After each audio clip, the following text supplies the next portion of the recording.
ગાંધીનગરના ચરડી ગામની છાપરાવાસી વસાહતીઓને તાજેતરમાં સ્થળ ખાલી કરવાની નોટિસ આપતા ચર્ચા।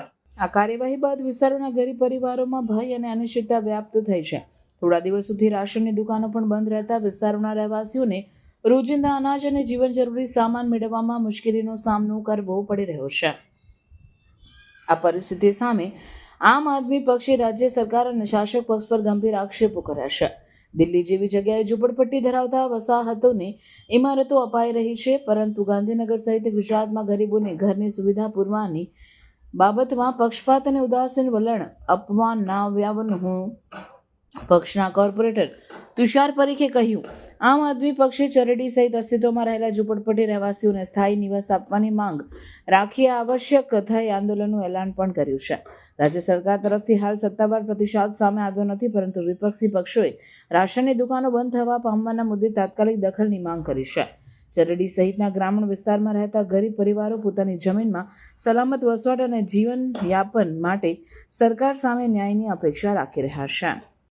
વિશ્વાસઘાત કર્યો એને આપણી હંગાતે ગરીબોના છોકરાઓ બાળકો લઈને જાય ક્યાં જાય ગદ્દારી કરી અમારી હંગાતે। અમને રેશન કાર્ડ આલ્યા, ચૂંટણી કાર્ડ આલ્યું, આધાર કાર્ડ આલ્યું, બધું આલ્યું। એમને ટેન્શનમાં હારું ખાતા નહીં, હારો ધંધો નહીં કરતા, અમે ભૂખ્યા કરશે પડી રહ્યા, બીમાર થઈ જાય, બાટલા ચડાવતા થઈ ગયા। અમારો કોઈ રાહતદાર, અમારો કોઈ ભગવાન હે, નરેન્દ્ર મોદી અમારો ભગવાન છે। નરેન્દ્ર મોદી ભગવાન અમારો શું ભગવાન હોય તો ગદ્દાર મળ્યો।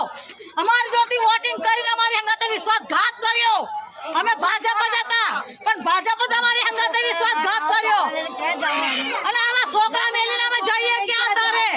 અમે ગરીબ લોકો, અમને ઘર નહીં આલતો, બહાર નહીં આલતો, અને બધી જમીન વેચી ખાવા માંડ્યો, અને હારી સોસાયટીઓ બનાવવા માંડ્યો।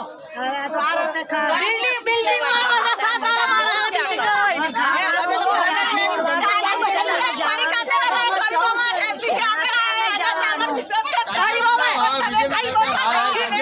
ચા વેચી ખાતો,